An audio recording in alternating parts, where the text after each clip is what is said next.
Sebelum ni kita baca berkaitan dengan kisah Nabi Musa AS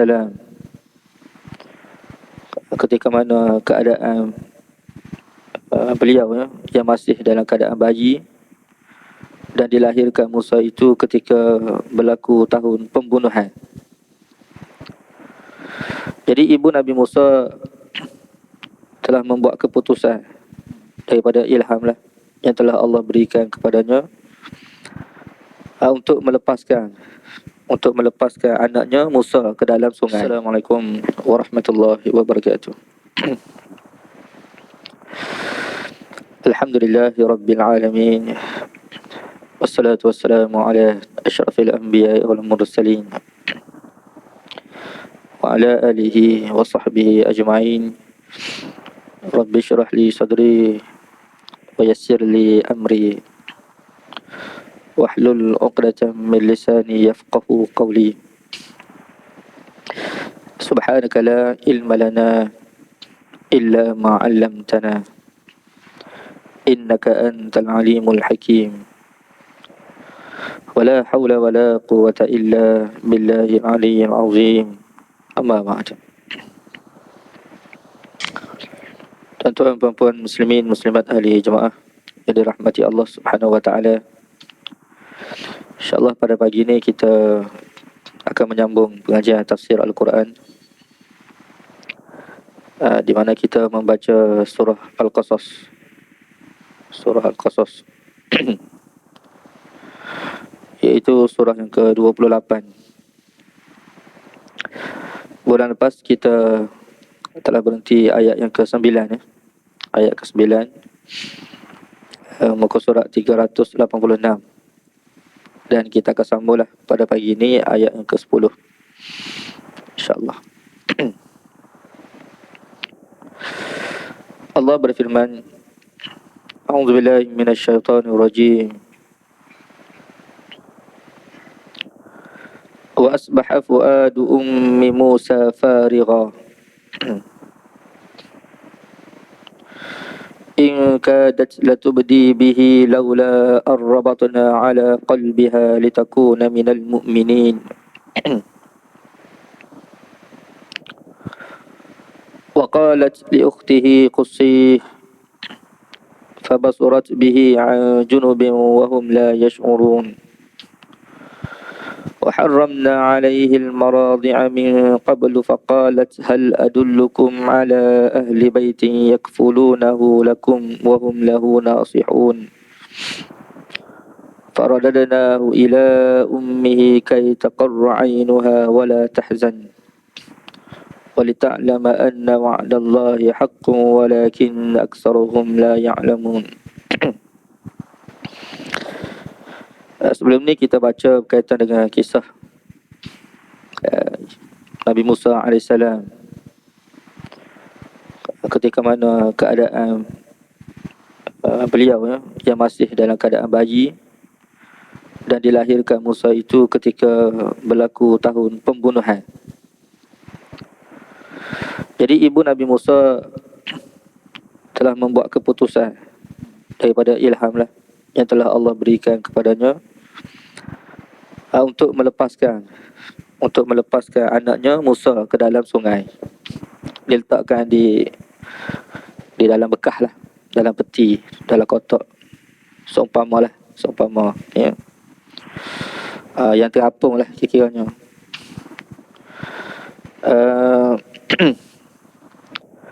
Dan Allah telah membawa bekah tersebut atau kotak kita kata kotak ya,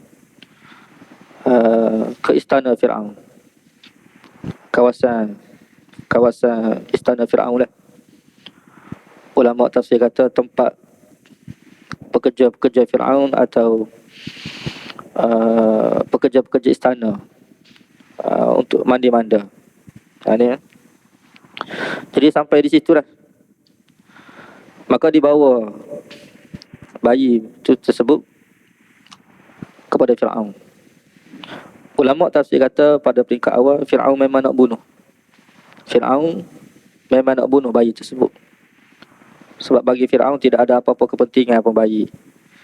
Dan memang apabila disiasati bayi tersebut, bayi Bani Israel, sebagaimana telah keluar arahan daripada dia sendirilah, daripada Firaun sendiri, mana-mana bayi yang lahir pada tahun tersebut dibunuh.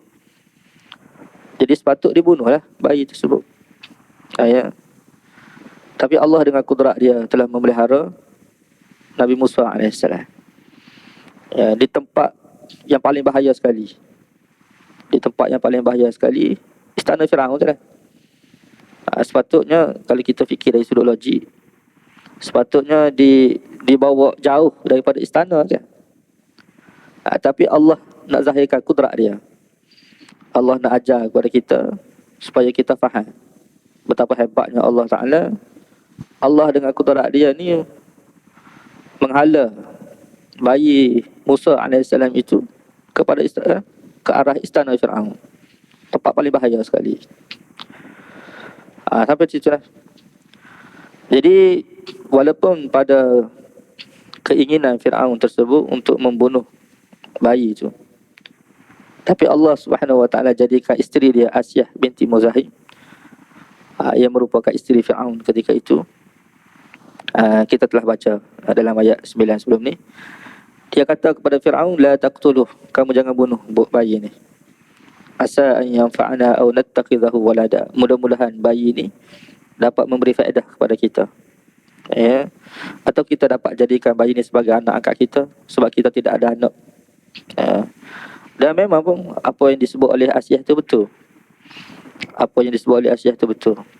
Bayi itu telah memberi faedah besar kepada dia. Faedah dia. Apa dia faedah yang paling besar sekali? Iaitu Asyah ikut ajaran Firaun, ajaran Nabi Musa AS. Beriman dengan ajaran Nabi Musa AS. Menyebabkan dia disebut oleh Nabi sebagai Ahlul Jannah, ahli syurga. Faedah paling besar. Pertama. Yang kedua, runtuh kerajaan zalim. Runtuh kerajaan zalim. Runtuh kerajaan zalim ni satu faedah besar untuk manusia ni. Satu nikmat yang besar. Dan juga faedah-faedah lain yang diperolehi oleh manusia daripada seorang Rasul. Sebab Nabi Musa kemudiannya menjadi Rasul kepada Bani Israel dan kepada kaum Kibti ketika itu. Itulah kita sambung pada pagi ini. Apa berlaku setelah itu? Wa asbaha fuadu ummi Musa farigha. Jadilah hati ibu Nabi Musa apabila berpisah dengan anak dia. Ada dua situasi tafsiran di sini. Pertama, jadilah hati ibu Musa AS farigha. Farigha ni makna kosong. Kosong dari mengingati segala benda-benda. Kecuali yang dia ingat ni anak dia saja. Apabila dia berpisah. Situasi pertama baru jadi ketika mana dia berpisah dengan anak dia Musa AS. Itulah bayi dia. Mana tak ingat benda lain dah. Kalau bahasa kita ni tak ingat dah perkara-perkara lain. Walaupun perkara lain tu mungkin penting juga. Macam kita contohnya dalam hidup kita ni banyak urusan penting. Nak bayar rumah sewa, nak bayar kereta, nak bayar tu, nak bayar ni, banyak benda lah. Dalam kepala otak kita ni kita duk fikir tambah-tambah suami kan. Isteri mungkin tidak sekuat suami dah. Fikir komitmen kita kata tu. Tapi bila berlaku satu peristiwa seperti ini, segala perkara penting yang kita fikir tu kita tak ingat dah. Contoh anak kita kena colek ke, tiba-tiba anak kita kena colek. Jadi segala perkara penting yang ada dalam fikiran kita ni lupa habis dah. Teringat ke anak.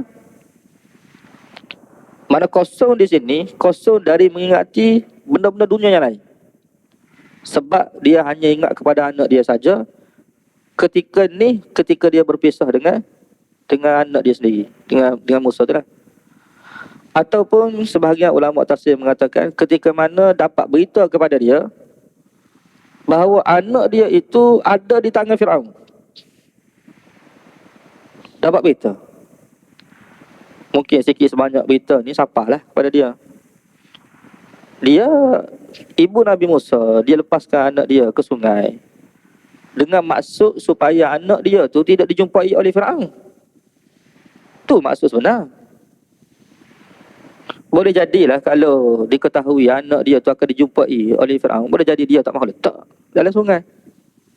Tapi oleh kerana Allah ilham dah kepada dia sebelum ni, dia letak tu dengan mengharapkan. Cuma di sini nak bagi tahu tu saudara,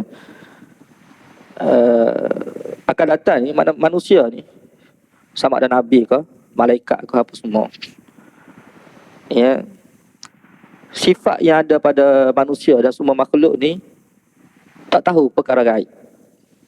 Tu perkara yang perlu kita terima. Kita, maknanya perkara akan datang ni, perkara yang akan berlaku akan datang ni, ya, sama ada akan datang ni hari yang sama atau esok atau lusa, kita tidak tahu apa berlaku. Walaupun nabi ke, walaupun malaikat sendiri pun tak tahu. Yang mengetahui dengan sempurna perkara yang akan datang ni, tidak ada yang lain melainkan Allah saja. Ini akidah kita. Dan Allah Ta'ala sudah sebut, sudah cerita dalam Quran. Apa berlaku esok, apa berlaku lusa, kita tidak tahu. Bahkan Allah Ta'ala pernah tegur Nabi SAW dalam surah Kahfi tu kan. Allah Ta'ala tegur Nabi SAW bila musyrikin tanya kepada Nabi SAW beberapa soalan, yang mana Nabi tidak tahu jawapan tersebut. Apa jawapan Nabi? Apa kata Nabi SAW kepada musyrikin itu? Ya, kamu datang besok aku akan bagi jawapan. Nabi kata gitu.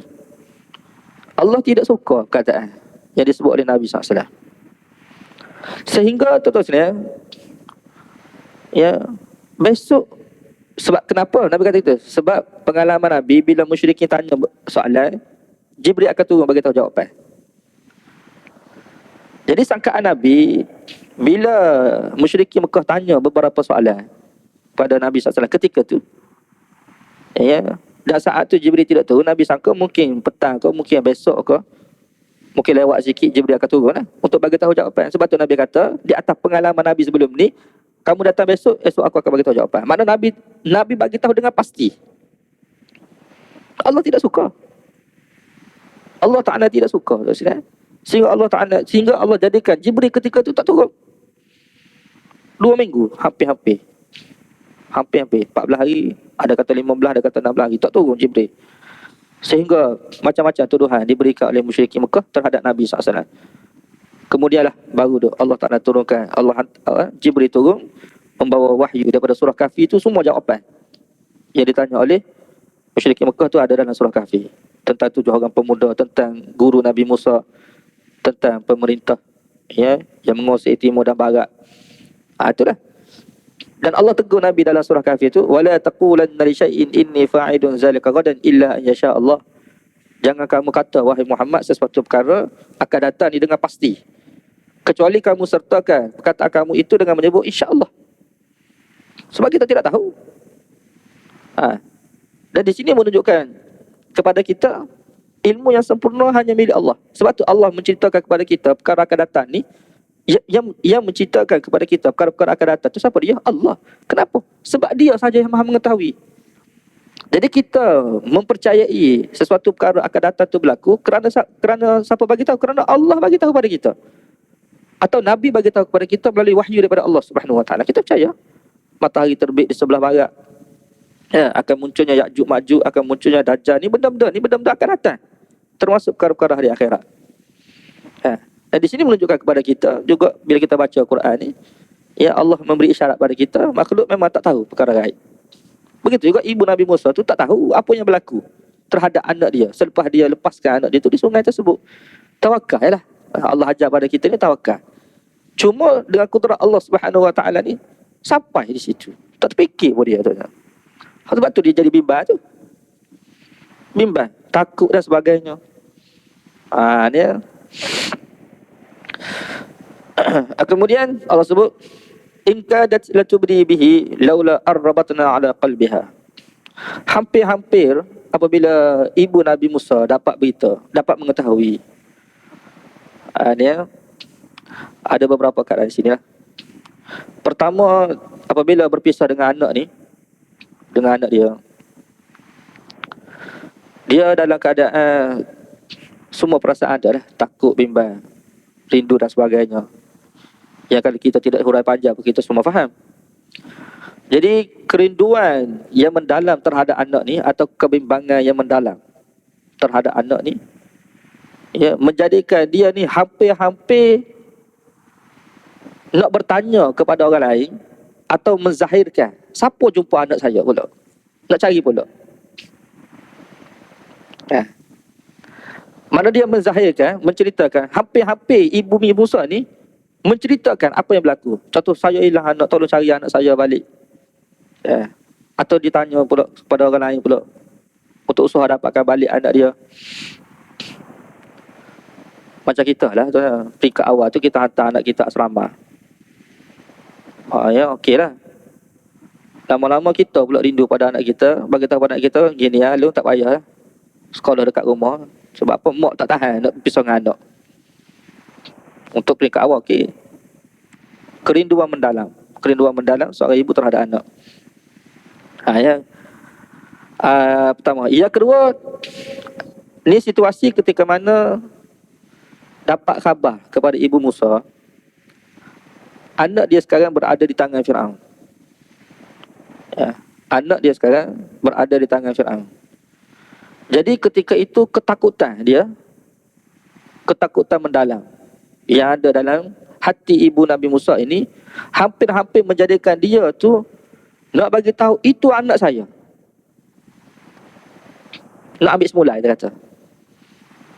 Bila dengar tiba-tiba anak kita tu berada, anak dia tu berada di tangan Firaun, raja yang paling zalim sekali.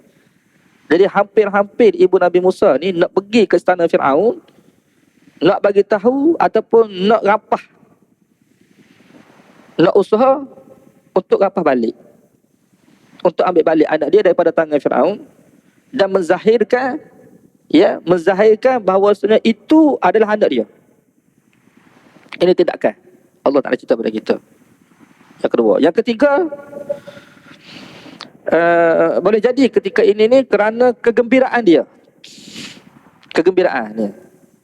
Jadi dua keadaan. Kerinduan mendalam, ketakutan mendalam, dan juga kegembiraan yang mendalam. Hampir-hampir kegembiraan tu kenapa? Sebab dia dapati bila contohnya sampai bayi dia tu sampai di istana Firaun dan dia dengar berita anak dia tu selamat. Mana tidak lemah. Tidak lemah dan selamat di tangan Firaun. Tapi di tangan Firaun lah. Tangan Firaun pun selamat lah kiranya. Tidak mati lemah. Jadi menyebabkan dia ada rasa gembira ketika itu kerana anak dia selamat walaupun di tangan Firaun ketika itu, sebab dia hanya berita ketika itu sampai kepada dia tu anak dia selamat, tidak dibunuh lah. Ya, tidak semestinya, bukan bermaksud hari pertama tu dijumpai, hari pertama tu sampai berita, tidak. Boleh jadi berita sampai kepada dia tu, mana beberapa hari kemudiannya, mana anak dia tidak dibunuh oleh Firaun. Menyebabkan dia rasa gembira, terlalu gembira, dan kegembiraan yang mendalam itu hampir-hampir menjadikan dia ini nak cerita kepada manusia tu anak dia. Jadi manusia ni, keadaan kita manusia dalam tiga keadaan ini boleh jadi akan membawa kita untuk bertindak sesuatu melampaui batas, kita kata. Sama ada kerinduan yang mendalam atau ketakutan yang mendalam, kebimbangan yang mendalam, atau kegembiraan yang mendalam. Ya. Boleh jadi berlaku situasi seperti ini. Jadi menyebabkan ibu Nabi Musa tu hampir-hampir, tapi dia tidak cerita. Ya, dia tidak cerita. Mana Allah tetapkan hati dia, teguhkan hati dia, tak cerita. Tapi keadaan itu hampir-hampir dia nak cerita dah. Tapi dia tahan diri dia, tak mahu bagi tahu. Sebab apa? Sebab dia maksudnya ada ilmu lah, ada perasaan dalam hati dia. Kalau dia bagi tahu lebih bahaya lagi. Bila diketahui bahawasanya bayi itu milik dia, boleh jadi dia akan dibunuh. Jadi dia biarkan, tahan diri dia. Hanya keadaan kita, ya. Itu manusia biasa. Kalau rindu biasa, okeylah. Tapi rindu yang mendalam, sifat yang mendalam, Sifat yang mendalam inilah mendorong manusia untuk buat sesuatu. Walaupun tu semua sifat hati, bimbang, takut, gembira, tu sifat hati. Sifat yang ada dalam hati, yang kita semua tidak tahulah sebab dalam hati kita kan. Tapi bila terlampau, bila sifat tu, keadaan tu dah melampaui batas, dia akan membawa kepada tindakan. Ya. Kerana rindu mendalam, sanggup buat apa saja. Sanggup tu daripada Kelantan naik motor kapcai pergi KL lah. Kenapa? Rindu nak berjumpa kekasih. Rindu sangat. Rindu punya pasal lah. Rindu punya pasal. Kasih ataupun tidak kekasih ya. Isteri kita kata. Isteri. Rindu kepada anak. Saya pernah. Ni kita kata pengalaman saya. 6 tahun kahwin tak dapat anak. Tahun ke-6 tu isteri mengandung, tahun ke-7 tu barulah beranak lah. Dapat anak, syukur kita. Cuma waktu tu isteri berpantang dekat kampung. Kita ada kerja kat KL. Saya pernah tu isteri. Ya, lepas kuliah subuh saya balik nge-flight. Balik nge-flight, rindu pada anak tu. Sebab hari Sabtu, Ahad, Isnin tu kita tak balik dah. Kerja kan, mengajar kat sekolah tu. Tak boleh cuti. Jadi kalau ada nak balik pun Sabtu Ahad tu pun kita ada kuliah. Jadi lepas kuliah subuh balik naik flight, petang tu balik KL balik. Sebab apa? Terlalu mendalam rindu kepada anak. Nak tengok anak je, perlu anak. Lepas tu esok rehat selepas kuliah subuh balik pula. Petang balik pula. Habis duit lah. Memang habis duit lah. Tapi kita tak boleh pada duit sebab kita nak jumpa anak kita. Ini rindu tu lah. Mungkin tuan-tuan ada benda lain lah. Saya cerita pengalaman saya. Jadi kerinduan mendalam ni memaksa kita, mendorong kita untuk buat sesuatu yang mungkin orang fikir apa, tak masuk akal. Tak masuk akal mungkin sebab tak berlaku pada kita, pada orang lain kan. Pada kita. Ya. Sampai begitu sekali. Sampai isteri habis mata. Banyak duit kita habis untuk beli tiket kapal terbang tu. Ya. Tapi begitulah keadaan rindu. Atau takut kita, takut ke, bimbang ke apa semua, dia sanggup buat. Sampai satu tahap tuan-tuan, manusia ni luar akal dia pun dia boleh bertindak. Kerana ketakutan, kerana kebimbangan, contohnya bimbang. Kerana kebimbangan yang mendalam, sanggup buat apa saja. Jadi kita jangan pelik manusia ni. Inilah yang Allah Subhanahu Wa Taala sebut dalam Quran kan. Innahu kana zaluman jahula. Kan? Innahu kana zaluman jahula. Sesungguhnya manusia itu betul-betul zalim dan jahil dia. Kenapa zalim jahil? Dalam ayat tu Allah Ta'ala sebut sedangkan yang manusia terima tu amanah. Inna aradna al-amanata 'ala as-samawati wal ardi wal jibal fa abayna an yahmilnaha wa ashfaqna minha wa hamalaha al-insan innahu kana zaluman jahula. Allah sebut apa kaitan ayat tu innahu kana zaluman jahula? Sesungguhnya kami telah bentangkan amanah ni kepada langit, gunung, bumi semua. Beratnya amanah ni kan. Amanah berat. Allah pernah offer kepada gunung, kepada langit, kepada bumi tu kan. 3 makhluk yang kuat ni. Fa abaina ahyamilna. Semua makhluk ni tak mahu terima. Wa ashfaqna minha, dan mereka tu gerung untuk terima amanah ni.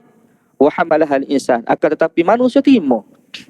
Innahu kana zaluman jahula. Sesungguhnya manusia itu betul-betul zalim dan juga jahil. Makna adakah orang manusia terima amanah? Amanah tu makna wahyu, Quran tu. Adakah manusia terima Quran ni? Terima Quran, terima amanah tu manusia tu zalim jahil? Itukah maksudnya? Baik kita tak payah terima seperti itu. Dan kalau kita terima Quran itu, kita jadi zalim, kita jadi jahil. Baik tak payah terima. Tapi kenapa manusia terima? Apa makna zalim jahil di situ? Hak inilah yang gunung tu tak boleh nak buat tu. Gunung tak boleh nak buat. Langit bumi tak boleh nak buat sebab berat. Manusia boleh buat. Kenapa? Dia ada sifat seperti itu, tuan-tuan. Ada sifat seperti itu tu kenapa? Sebab ni, contoh kita kata tuan, peperangan tu. Perintah Allah berperang kan? Waqatilu fi sabilillah. Berperanglah kamu pada jalan Allah Subhanahu Wa Taala. Perang ni semua orang faham, mati tu kan? Mati tu. Siapa bagi perang dia akan mati. Tapi manusia itu kan, tengok, kerana agama tu, kerana kecintaan terhadap Allah dan Rasul, bila Allah Ta'ala perintah kepada dia, dia akan buat tu kan, walaupun akal dia ni Seperti mana Nabi Ibrahim lah, bila Allah perintah kepada dia kan, bila Allah perintah kepada dia untuk sembelih anak tu, dia kena buat. Itu tindakan dia. Seperti mana orang zalim, seperti mana orang jahil, bunuh anak, nak sembelih anak kan. Tapi kerana apa ni? Kerana sifat tu ada pada manusia tu. Cinta yang mendalam dia terhadap Allah, cinta mendalam terhadap Rasul, sehingga dia sanggup korban diri dia tu. Jadi apabila kita tengok, seperti contoh kan, kita tengok contoh kalau anak kita lemah dalam laut, dalam sungai tu kan. Anak kita lemah dalam sungai tu, orang lain mungkin tengok saja, tapi kita terjun. Kita yang tak pandai berenang ni, kita terjun. Ibu yang tak pandai, ibu akan terjun sekali dengan anak, biar mati dengan anak, tak apa. Konon-konon nak selamatkan, padahal dia tak pandai berenang. Makna akan timbul tindakan yang jahil, tindakan yang tu. Tindakan itu dorongan daripada sifat yang ada dalam hati kita tu lah. Yang mendalam. Orang lain tak terkejut sebab bukan anak dia. Dia tidak ada sifat mendalam tu. Sebab apa? Sebab sifat yang dalam hati kita ni ada keadaan biasa, keadaan mendalam. Hak mendalam tu lah mendorong kita buat sesuatunya. Seperti dia sama ada baik ataupun buruk, sama juga. Ya Allah Subhanahu wa taala cerita dalam Quran tu kan, surah Yusuf tu, walaqad hammat bi wa hamma biha laula arra burhana rabbih. Tu. Berkeinginan sungguh Zulaikha tu nak berzina dengan Yusuf. Yusuf pun ada keinginan juga untuk berzina dengan Zulaikha. Sekiranya dalam hati Yusuf tu dia tak nampak burhan, tak nampak alamat-alamat daripada Allah Subhanahu wa taala akan bahayanya zina, dia pun akan berzina. Yusuf tu keinginan mendalam mendorong dia untuk buat sesuatu. Ni ya, perasaan hati manusia. Dan apa yang berlaku kepada ibu Nabi Musa ini sebagai fitrah manusia, sebagai manusia mendorong dia untuk buat sesuatu.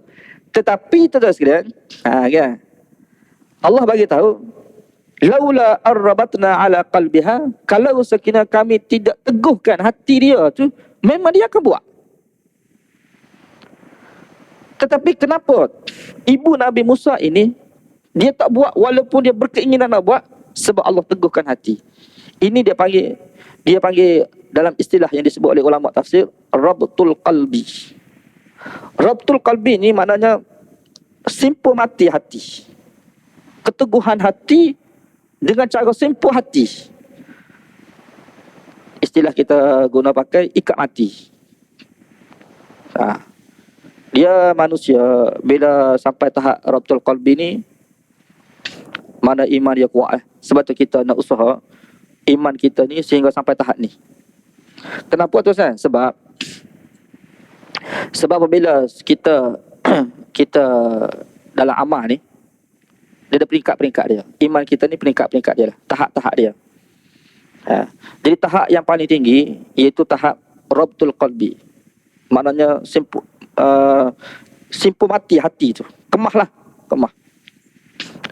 Sebab apa? Sebab kalau tidak sampai ke tahap ni, kita tidak selamat lagi. Sebab apabila kita nak suatu kebaikan,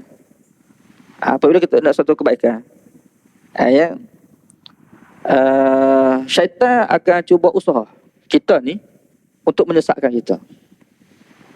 Kan? Dan peringkat-peringkat ni kita akan ada. Sebelum manusia sampai kepada peringkat ni, dia ada peringkat dulu. Pertama, sebelum sampai tahap rabtul qalbi ni, ulama tafsir sebut, itu apa dia?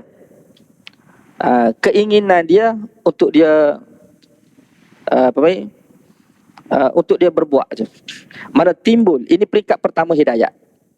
Peringkat pertama hidayat ni, mana timbul dalam hati dia ini keinginan untuk dia berbuat baik, untuk dia bertaubat pada Allah Subhanahu wa taala. Tetapi peringkat ni dia tidak berbuat lagi. Tidak berbuat baik lagi. Tapi keinginan itu sudah ada. Ini peringkat pertama hidayat. Syaitan ni bila dapati manusia ada di tahap ni, dia sudah mula bertindak. Dia sudah mula menghasut manusia. Jadi kita kena pimpin seseorang ni, sama ada kita sendiri ataupun kita cuba pimpin sahabat-sahabat kita, saudara kita, daripada timbul keinginan itu supaya dia tu beramal. Dia beramal. Daripada keinginan untuk beramal, bawa dia tu kepada beramal. Sebab kalau keinginan beramal, dia tidak beramal lagi tu, Syaitan akan tipu dia, kata kamu jangan beramal. Boleh jadi kita berhenti. Jadi usaha supaya dia pergi ke tahap beramal. Ni ya. Jadi beramal tu peringkat kedua. Beramal tu peringkat kedua. Pertama, keinginan untuk beramal. Peringkat kedua, beramal tu sendiri. Ya. Jadi dalam beramal tu kita sudah selamat kah? Tidak. Syaitan akan usaha ke atas kita ni ya, untuk tipu kita dalam beramal kita ni. Supaya kita berhenti beramal, atau supaya kita malah beramal, ataupun supaya kita taswif, tangguh amal,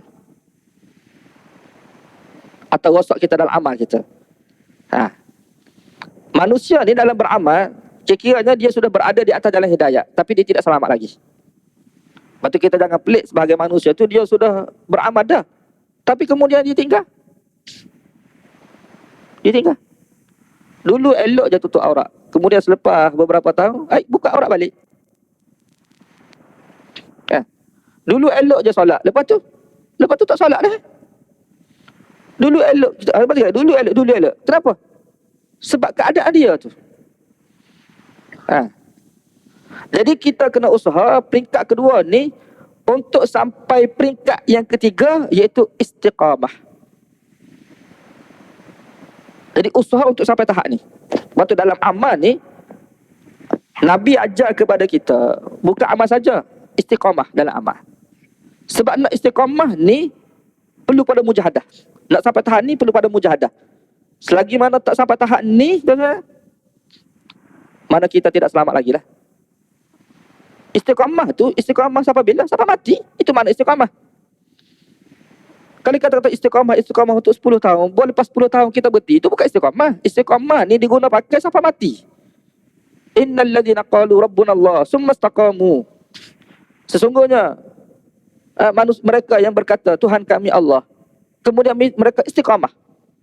Mana mereka tetap teguh di atas akidah tauhid mereka itu sampai mereka mati. Sebab Allah kira manusia ni mati dia tu. Dia beramal lama-lama ni, ya Allah Ta'ala kira juga tuan. Cuma penilaian akhir Allah Subhanahu Wa Ta'ala tu ketika dia mati. Sebab tu syaitan ni dia usaha tipu ke atas kita ni, memperdayakan kita, menghasut kita ni, supaya waktu kita nak mati tu kita kufur pada Allah. Nak beramal orang beramal, tapi nak mati tu dia kufur. Sebab tu dalam hadis Nabi SAW sebut dalam hadis 40 kita baca tu, di majlis-majlis surah-surah baca hadis 40 tu Imam Nawawi ada satu hadis Nabi kata dalam hadis tersebut, inna ahadakum la ya'malu bi amalin ahli jannah hatta yakun bainahu wa bainaha illa zira'. Ada di kalangan kamu ni, Nabi kata, sesungguhnya ada di kalangan kamu ni manusia, dia tu beramal dengan amalan ahli syurga, sehingga keadaan dia beramal tu dekat dia dengan syurga tu satu hasta lagi. Satu hasta ni ulama ada kata satu selangkah lagi, mana dekat dah masuk syurga. Maka apa berlaku? Maka akhir sekali dia beramal dengan amalan ahli neraka, masuk neraka dia. Nabi kata masuk neraka dia. Cuma hadis ni tu dia ada beberapa tafsiran. Saya tidak nak menguraikan hadis ni lah. Cuma nak bagi tahu ada di kalangan manusia seperti itu. Dia beramal baru sekali, akhir sekali murtad. Kita tengok orang murtad tu bukan sebelum dia tidak beramal, dia beramal tu. Saya pernah tengok satu video pengakuan daripada seorang padri Kristian. Rupanya dia pada orang Melayu. Orang Melayu beragama Islam, kemudian dia murtad, kemudian dia jadi padri Kristian. Dulu di Australia. Mana boleh berlaku hati? Sebab tu dah kita, hati kita ni hati ni Allah jadikan hati yang ada dalam tubuh kita ni, dia bersifat tidak tetap. Kita jangan kata kita beriman, mana akan datang tu kita akan beriman juga. Lah ni ya betul lah. Sekarang kita beriman, kita yakin, kita percaya kan. Petang nanti, adakah kita boleh jamin petang nanti kita beriman sama seperti sekarang? Tidak. Nabi sebut dalam hadis umat dia ni yusbih mu'minan wa yumsi kafir. Pagi beriman, petang kufur. Wa yumsi mu'minan wa yusbih kafir. Petang beriman, pagi boleh kufur. Bukan bermaksud pagi beriman, petang beriman, besok dah boleh berlaku. Bukan nak kata mesti berlaku, tidak. Boleh berlaku. Makna hati kita tidak tetap. Sebab itulah Allah perintah pada kita tu istiqamah. tetap teguh. Ini tahap ketiga. Ulama tafsir kata tahap ketiga ni. Kan? Keinginan apa panggil? Dia panggil inabah. Ada istilah inabah. Inabah ni makna keinginan nak berbuat baik. Keinginan nak bertaubat. Kan? Itu perkataan. Yang kedua tuan-tuan, hidayah. Hidayah tu makna membawa dia untuk beramal. Yang ketiga, istiqamah. Mana usaha di atas amal kita ni supaya kita istiqamah sungguh-sungguh. Jaga sungguh-sungguh. Istiqamah ni apa maksud? Berterusan. Nabi SAW sebut dalam hadis, sesungguhnya amal yang paling Allah Ta'ala suka ni, kan? Adwamuhu wa in qalla. Adwamuhu wa in qalla ni maknanya paling berterusan amal tersebut walau sedikit. Allah paling suka. Kan? Dalam hadis yang lain, walan yushaddadin illa ghalabah. Sebab tu dalam beramal sekalipun tuan, dalam beramal pun kita kena ada ilmu. Maksudnya kita kena tahu cara beramal macam mana. Kan? Bukan bermaksud kita contoh ya kan, sahabat Nabi SAW bila dengar Nabi solat tu sampai bekak kaki kan. Oh, dia berfikir Nabi tu maksum apa semua kan. Mana kita kena buat lebih pada Nabi lagi lah. Tidak gitu. Kan? Dia dalam agama ni Nabi sendiri pun tegah. Ada di dalam hadis Bukhari. Bila Nabi masuk dalam rumah dia kan. Nabi masuk dalam rumah. Tiba-tiba ada seorang perempuan bersama dengan Aisyah tu. Kawan Aisyah tu lah. Nabi pun tanya, siapa ni? Aisyah jawab, ni di kalangan muslimat ni lah. Perempuan ni yang paling kuat ibadat. Mana di kalangan kami ni yang paling kuat ibadat. Hebatlah ibadat dia. Masyhur lah. Paling kuat ibadat. Nabi kata, Mah tu makna jangan gitu. Jangan gitu. Kenapa? Dia akan kalah nanti. Dia akan kalah. Mana dia akan kalah dengan amal dia. Maknanya Nabi tak benarkan. Kita ni kalau buat ibadat tu memang kuat sangat. Jangan. Contoh tu sekarang kita nak ibadat ni daripada pukul 12 pagi, 12 tengah malam tu sampai subuh. Tak tidur. Tak tidur lah. Boleh. Boleh. Tidak salah kalau kita nak ibadat tu kan. Tapi kita akan kalah. Kita akan kalah dengan ibadat kita. Kenapa? Ya. Contoh kalau kita tak tidur tu kan. Daripada isyak sampai subuh tak tidur. Nak buat ibadat ni. Nak lawan Nabi contohnya. Nak lawan Nabi. Tidak nak lawan Nabi. Cuma kita nak kuat kan dalam ibadat. Kan? Kita buat hari pertama okey kita boleh buat. Hari kedua okey tu tak. Sampai bila kita boleh buat? Kan? Sampai bila? Sampai mati. Kalau boleh sampai mati okey lah. Kan? Takut kita buat 3 hari, 30 tahun pula kita tinggal. 3 hari tu kita buat okey tu. Lepas 3 hari tak buat 30 tahun pula tak buat. Jadi malah pula. Jadi jemu. Jadi jemu pula dalam amal. Ataupun tuan-tuan, kalah tu bermaksud, kalah tu maksud apa dia? Kita memang buat ibadat sampai pagi tu bagus ibadat pada Allah. Bermasuk pejabat pukul 8, tidur dalam pejabat. Boleh kalau tu. Hak ibadat kita tu pahala. Hak tidur dalam pejabat, hak tu pahala ke dosa? Lainlah kalau kita boleh buat ibadat tu kan? Ibadat tu kita buat tengah malam, lepas tu kita boleh kerja dengan baik. Takut kerja pun duk mengantuk ni. Bagaimana? Tak boleh. Sebab tu Nabi SAW bagi tahu dah. Amal tu sedikit tapi istiqamah tu. Ya Allah Ta'ala nak tengok istiqamah kita. Biar berterusan. Betul sampai mati lah. Berterusan tu mana sampai mati. Bukan kita buat 2-3 hari pula. Tak buat dah lepas tu. 10 tahun tak buat. 3 hari. Hak 3 hari tu pun Allah bagi pahala. Bukan tidak bagi pahala tu kan. Tapi begitu lah. Allah Ta'ala tidak suka amalan seperti tu.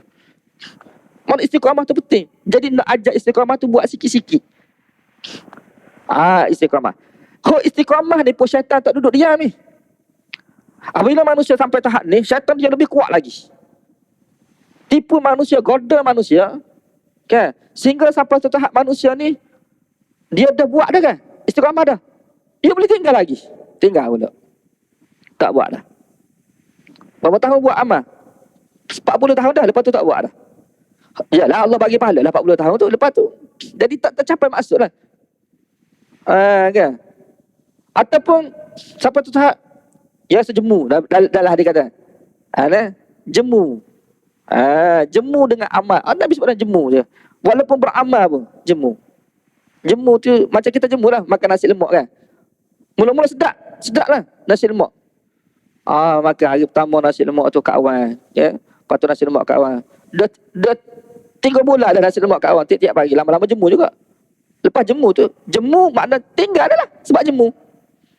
Dulu memang hari-hari kita makan, lepas tu kita jeda jemu dah. Amal pun boleh jadi begitu juga, jemu dah. Jangan je. Jadi jaga istiqamah je. Bila istiqamah ni tuan, istiqamah dia akan sampai satu tahap ni. Ulama tafsir sebut bila kita jaga sungguh amal kita ni istiqamah sampai satu tahap, ni tahap peringkat yang keempat. Ni tuan-tuan, ini peringkat yang paling kita kata paling terakhir lah, ataupun paling kuat sekali, dan kita nak usaha ke tahap ni lah, iaitu apa dia? Rabtul qalbi. Allah teguhkan, mana Allah simpulkan hati dia. Simpul hati ni berlaku setelah mana istiqamah. Tu makna dia. Kalau tidak ada istiqamah, rabtul qalbi tidak berlaku. Rabtul qalbi tidak berlaku. Jadi rabtul qalbi ni berlaku, ini istilah lah. Istilah kita sebut rabtul qalbi ni, Allah teguhkan hati dia sehingga dia boleh bertahan. Ujian ada, tapi di atas ujian tersebut dia boleh tahan sehingga dia istiqamah juga sampai mati.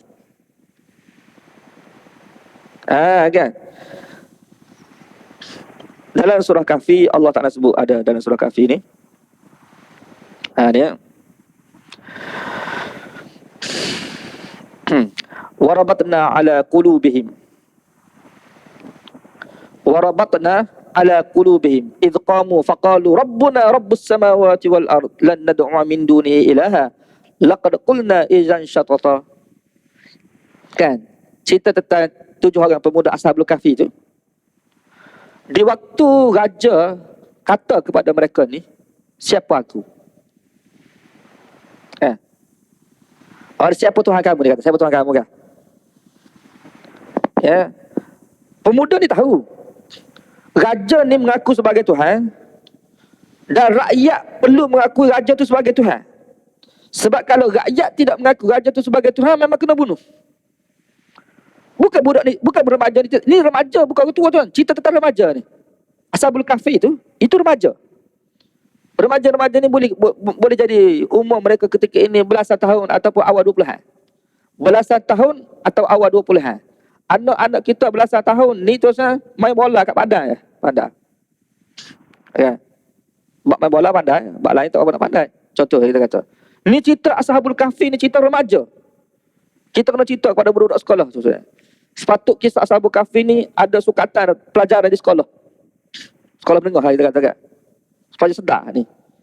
Tuan-tuan sekalian, remaja ni 7 orang remaja, pemuda kita kata, pemuda lah. Pemuda ataupun remaja. Bukan mereka tidak tahu. Kalau mereka tidak mengaku raja tu sebagai Tuhan, memang akan dibunuh. Mereka tahu. Tapi Allah teguhkan perkataan mereka untuk mereka ucap di depan raja mereka. Untuk dan cepat Tuhan sebut warabatna ala qulubihim. Kami teguhkan hati mereka. Idh qamu, di waktu mereka itu berdiri di hadapan raja mereka. Faqalu, lalu mereka kata, Rabbuna rabbus samawati wal ard. Rabb kami adalah Rabb yang telah mencipta langit dan juga bumi. Makna bukan kamu Rabb kami. Apa berlaku dah? Apa berlaku selepas tu? Raja nak bunuh. Raja nak bunuh. Kalau kita tidak sampai ke tahap Rabtul Qalbi ni tuan, memang kita tak ada nak sebut begitu.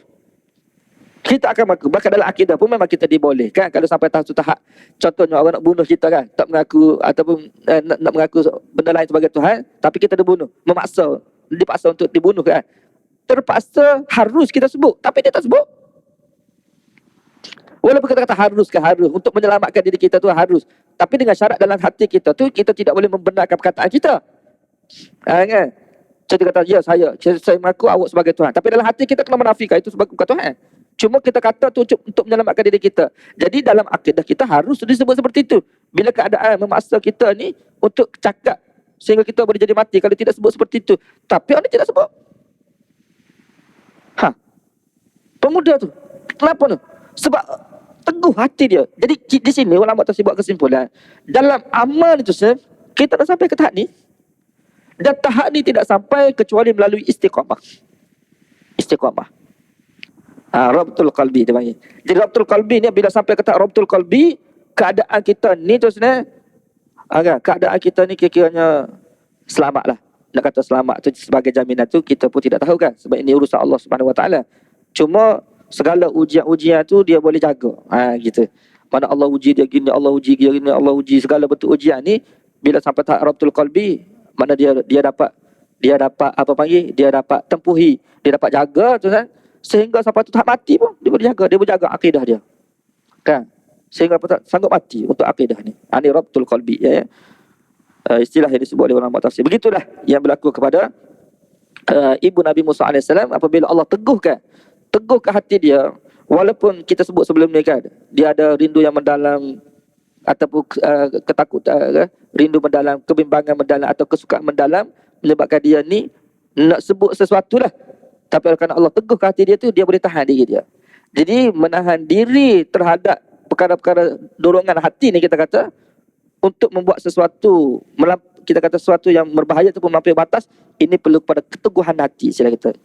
Rabtul qalbi, keteguhan hati. Jadi di sini Allah bagi tahu, laula arrabatna ala qalbiha, kalau kami tidak teguhkan hati dia ketika itu, memang dia akan cerita tu Ustaz. Tapi oleh kerana Allah teguhkan hati dia ini, maka dia tak cerita dah. Kenapa Allah teguhkan hati dia? Litakuna minal mu'minin, supaya ibu Musa ini menjadi di kalangan orang-orang yang beriman, yang percaya akan janji Allah Subhanahu Wa Taala. Sebab dalam ayat yang kita baca sebelum ni tu Ustaz, tu ayat yang ke-7 kan. Ayat ke-7 kita sudah baca sebelum ni. Di waktu ibu Nabi Musa nak melepaskan bayi itu, anak dia, Allah bagi ilham kepada dia apa dah? Inna radduhu ilaiki wa ja'iluhu minal mursalin. Inna radduhu ilaiki wa ja'iluhu minal mursalin. Kami akan kembalikan anak kamu ini kepada kamu, dan akan jadikan dia itu sebagai seorang rasul satu masa nanti. Ilham yang Allah bagi pada dia. Jadi ilham ni kan, kalau dia cerita ni, maknanya dia tidak yakin lah dengan janji Allah Subhanahu Wa Taala. Kan? Jadi Allah teguhkan dia ini supaya dia yakin bahawa anak dia satu masa akan kembali kepada dia. Seperti mana kalau tuan-tuan baca dalam tafsir surah Yusuf kan, bila abang dia letak dia di dalam telaga, kan? Letak dia dalam telaga, abang dia balik. Timbul persoalan di kalangan ulama-ulama tafsir, kenapa dia tak balik lagi? Kenapa dia tak balik? Kan? Dia naik semula, keluar daripada telaga tu, lagilah pergi mana-mana kan, cari tempat, duduk situ, dia duduk situ. Kenapa? Kan? Wa auhayna ilaihi latunabbi'annahum bi amrihim hadza wa hum la yashurun. Allah Taala telah beri ilham kepada Yusuf ketika itu, kan? Yang masih bila abang-abang dia letak dia dalam telaga tu, Allah ilham kepada dia seperti mana Allah ilham kepada ibu Nabi Musa ni lah. Allah ilham kepada dia kan, latunabbi'annahum bi amrihim hadza wa hum la yashurun. Kamu wahai Yusuf, satu masa nanti dia akan menceritakan perbuatan mereka ni kepada mereka, dalam keadaan mereka tidak sedar pun, itu adalah kamu. Maknanya Allah bagilah satu masa, maksudnya kalau bahasa kita kan, satu masa nanti kalau kita di tempat Yusuf, satu masa nanti aku akan cerita balik pada kamu kan, perbuatan kamu ni. Maksudnya dia akan selamat, dia tak boleh lari di situ. Dia. Jadi ilham yang Allah bagi pada dia itu menyebabkan hati dia memang duduk situ, tak boleh lari. Keteguhan hati dia. Padahal dia ketika itu masih kanak-kanak. Dan kanak-kanak ketika itu macam-macam boleh berlaku. Dalam telaga tu kan. Ya, macam-macam. Tapi kenapa dia boleh bertahan di situ tuan? Hati dia kuat tu. Kerana tu, supaya dia termasuk di kalangan orang yang yakin. Sebab tu kita tuan, kita sekarang ni, kita diperintah oleh Allah untuk istiqamah tu, kita bertahan tu kenapa tuan? Supaya kita termasuk di kalangan orang yakin terhadap janji Allah Subhanahu Wa Taala. Memang apa yang kita buat ni sekarang, memang kita tak dapat lagi pahala apa semua, tak dapat lagi tu kan. Tapi sahabat istiqamah lah, sampai satu masa ni Allah akan bagi pada kita. Di waktu itu, sebab tu ahli syurga, kalau kita baca dalam ayat yang lain kan, bila masuk dalam syurga tu, alladzi sadaqana wa'dahu, mereka tengok kan, mereka tengok nikmat-nikmat syurga yang Allah bagi pada mereka tu, keluar daripada lidah mereka segala puji bagi Allah Subhanahu Wa Taala yang telah membenarkan janji dia tu. Sebab kita di dunia terdahulu kita bertahan itu Ustaz. Kita beramal. Berapa lama kita beramal? Lepas tu mana ganjaran? Mana ganjaran? Ada sampai puluh-puluh tahun beramal. Jadi sabarlah, sabar je.